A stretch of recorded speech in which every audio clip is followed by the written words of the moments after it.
Welcome to Harbor Rock Wealth Management's Planning Tip. My name is Ruben Smith, and as always, I'm joined by my good friend and partner, Jimmy Luster. Welcome. They're still letting me in this thing? Barely. I don't know how. You must have snuck in the back. Yeah. You made an extra key. What You happened? put some security around the building trying to keep me out. Somehow I ended up in the blue chair again, but thanks for having me. Welcome. Yeah, I'm Yeah. excited. This is a new year. We got some with the new year comes some changes that I think are important and often on people's minds. So we'll talk about some key financial changes or changes that have been implemented as of January 1st. Awesome. That could impact financial planning decisions. Yeah, and gosh, what a year we have coming up. I mean, the things that we know of that are going to happen this year are already going to be quite interesting. So, yeah, it's always good to stay ahead and Sure. be informed on what else is happening, a little more behind the scenes, taking a little more of a backseat sometimes to some of these polarizing events like an election. Yeah, absolutely. We've had many client meetings so far to start the year and ending last year where elections starting to become the forefront of the conversation. So here we go. Strap it in. Yep, here we go. Yep. Any any tidbits you'd like to add? Factoids. Facts? Yeah. Sliced bread. Uh-huh. First manufactured in the 20s by a machine in Missouri. Greatest thing since unsliced bread. So what'd they do before sliced bread? You had to cut it yourself? One slice at a time? I think you just peeled it off the loaf, or I don't know. This seems better. Okay. But Well, thank you, Missouri. thank you, Missouri. That's all we have. All right, good stuff. Well, let's get into. I appreciate that. All right. I mean, how convenient. You think about it. You go No, pull out some bread for a sandwich, and I mean, you don't have to honestly, cut it. It's pretty cool. It is cool. Thank you. Yeah. Next time we'll debate what's a sandwich and what's not a sandwich. Like, is Are you going a hot dog a sandwich, or Oh, we'll get to that. okay. Interesting. Yeah. Okay. All right. So here we go. We're going to talk about some of the key changes that could impact your financial planning decisions for 2024. A hot topic is always Social Security. So there was another cost of living adjustment this year in Social Security. For those that are impacted, it went up by 3.2%. Okay. Far less than what it had been in prior years. But I think collectively, if you look at the last 3 years, you're flirting with about a 17% increase. So Social Security has definitely been ramping up due to inflation. Okay. Okay. All right. 401k contributions. So 401k contributions, this applies to 403bs as well as it does to deferred comp plans, governmental plans. The base maximum contribution is now $23,500 a year. Oh, If man. you're over the age of 50, which Jimmy's getting close, that would be an additional $7,000 a year. So technically, someone who's over the age of 50 can put in $30,500 of their own money into retirement plans, not including employer matches or anything. So it's getting quite high. Can't wait. Can't wait. IRA contributions also went up this year. So they went up by $500. So the new base contribution to an IRA or Roth IRA is $7,000. If you're over the age of 50, there is a catch-up provision in there that allows for an extra $1,000 to go in. All right. Okay. I know that's one that we're interested in as well. Yeah. Defined benefit plans, we do assist some clients with cash balance plans, but defined benefit plans, typically you can put a lot more into those accounts, and the max contribution this year for a pension is $275,000. Wow. All So right. I know we do have a few clients that take advantage of that. With Yeah, us, that's so the definition of savvy. it's a lot of money. Yeah, knowing what your options are and really powerful way to enhance your overall retirement. Social Security, the wage base. So this is of your earned income. How much, up to what threshold will Social Security be deducted from it? Oh, I see. So when I first started in the business, it was closer. I think it was 97,000, 98,000, something like that. Well, now it's all the way up to $168,600. So your first $168,000 of earned income, Social Security will be deducted from it. Do you think that's up that high because more people are drawing on Social Security, or there's more? Is it simply, hey, there's more going out, we need to put some more back in? Absolutely. Yeah. Absolutely. And I think some of it has to do with wage inflation, and they want to make it fair and proportional. But Yeah. there's also been a lot of pressure on Social Security over the years. So this is a Right. way to fill in the gap. Okay. Generate more revenue from payroll. So the other changes, the next changes are all due to the Secure Act 2.0, which actually was passed in December of 2022. However, it's there's kind of a phase out of how it's going to be implemented, or a rollout, I should say. There's over 90 changes that are going to be implemented between last year and 2027. So in 2024, some of the key changes are one of them is involving 529 college savings plans, which we don't talk a lot of on this show, but 529s are vehicles to start putting in post-tax money for a minor's benefit for secondary education. Yep.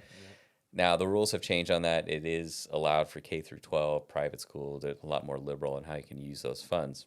But the big change going on with 529s is that if there's a residual balance left in, let's say your son or daughter or grandchild goes to college and they no longer have a need for the remaining asset, well, up to $35,000 of that 529 balance can be passed or transferred into a Roth IRA for the benefit of that minor. Oh, that's awesome. So essentially, you're enhancing their retirement savings right out of the gate if they don't use these funds. That's great.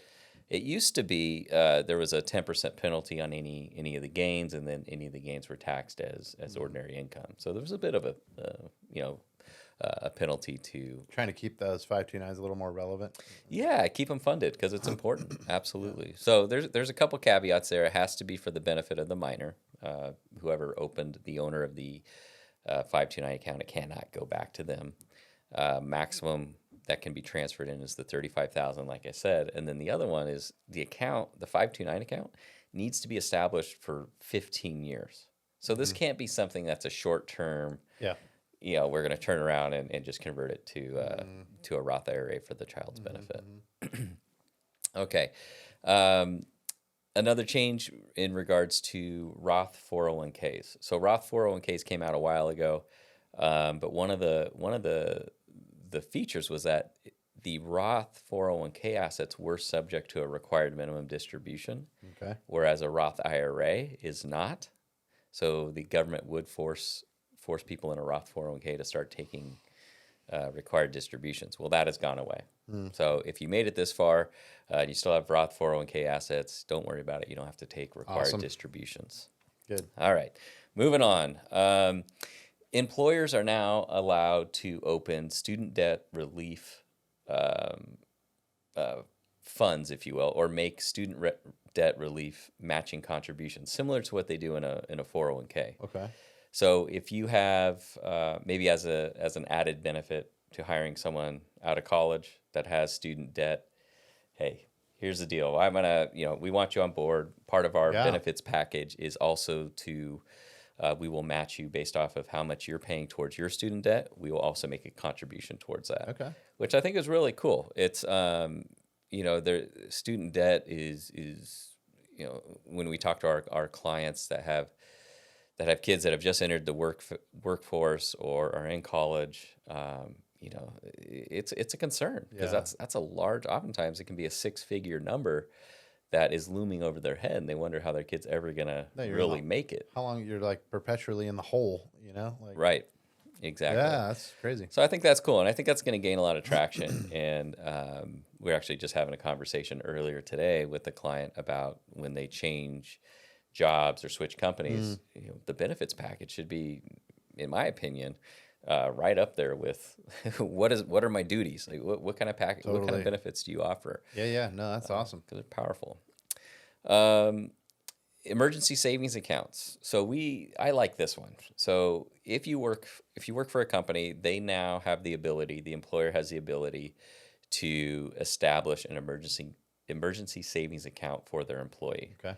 The employee can contribute as well on an after-tax basis. Now, the point of this and why I really like it is if you're a client of ours and you've been through the financial planning process, we focus on the emergency reserve first, satisfying that. So I think this is gaining a lot of attention, and certainly I don't see this as a bad feature or benefit to be added within an employer. Yeah. So do you know a little bit more about like when can you access those funds? Is it one of those things that there has to be like a qualifying event? I'm sure I don't, but typically in the past, there's the employer does, for instance, in hardship withdrawals out of a 401k. You would think, right? They have to provide some level of documentation, and the employer is the one that signs off on it. Yeah. Okay, so it's not necessarily. It's not like I really want to lay down a bet on the Super Bowl. I'm going to go to that emergency reserve. Oh, jeez. Or I lost the bet on Or the I Super lost Bowl. yeah. This is an emergency. Yeah. No, hopefully it's not that, and I'm sure there's some criteria they have to meet. Sure. But yes. Here's one that I think is really cool, and I'm surprised now that I've heard about this that it hasn't been around longer. Domestic violence victims now can have access to their 401ks or IRAs without a 10% penalty. Really? That was not deemed a financial hardship before. Huh.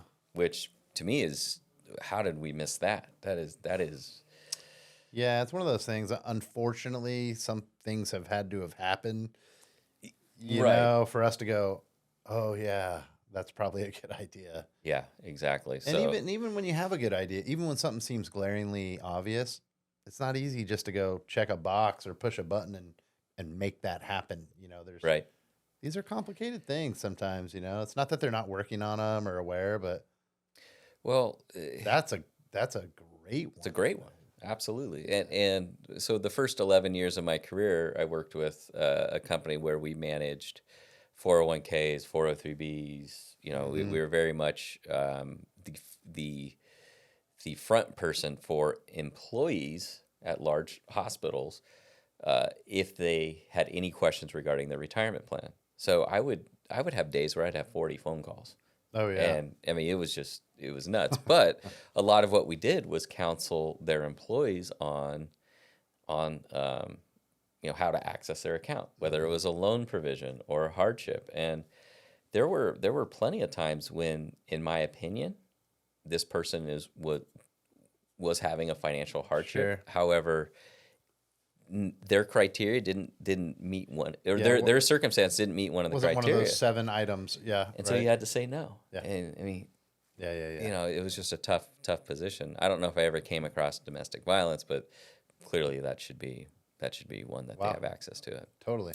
And then the last one, there is now a $1,000 withdrawal for penalty-free out of IRAs and 401ks for any emergency. Now, again, there's going to be some gray area around that. You'd have to talk to either your IRA custodian or whoever administers your 401k. Yeah.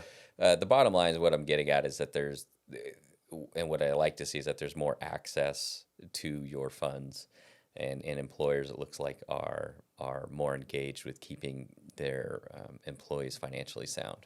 So whether it's Roth features or whether it's emergency savings accounts or so. You really like to give the benefit of the doubt that the people that are pulling the strings and, the puppeteers and the engineers of a lot of these ideas, you really like to give them the benefit of the doubt that they're really trying here to retain good talent, to enhance the experience in people's careers in these companies. And yeah. I know a lot of times it doesn't. Personally, I've been there too. It doesn't seem like that. You're like, my premiums on my medical's going up every year, and I don't even get as much coverage, and they're capping me on this, and I can't contribute to this. Well, you know what? Yeah, I mean, it's not a perfect system, but you hope that they're also doing this, and that. Right. So. And it's not all about you every time. It's a Right. big world out there, So it's hard sometimes to just accept that I don't have full control over all this, Right. and Right. I gotta count my blessings. And Yeah, I'd say, having been in that environment in employer-sponsored plans and employer benefits for 11 years, it's not something that changes overnight. It can't be nimble. It's not a flip of a switch. and you don't always win. It's not always you. No, yeah, they're very much catering these to the masses. Yes. And but I would say it is also getting better. So Yeah, yeah, sounds like it. more flexible. Progression. Yeah, 529s with that Roth IRAs and all sorts of things. So Good. so yeah, those are a couple of the key facts that I thought or changes coming up or that are now implemented in 2024 that I think could be impactful on our clients' financial planning. If you have any questions about any of these topics or have any ideas for future shows, please don't hesitate to reach out. We appreciate you tuning in, and we'll see you next week.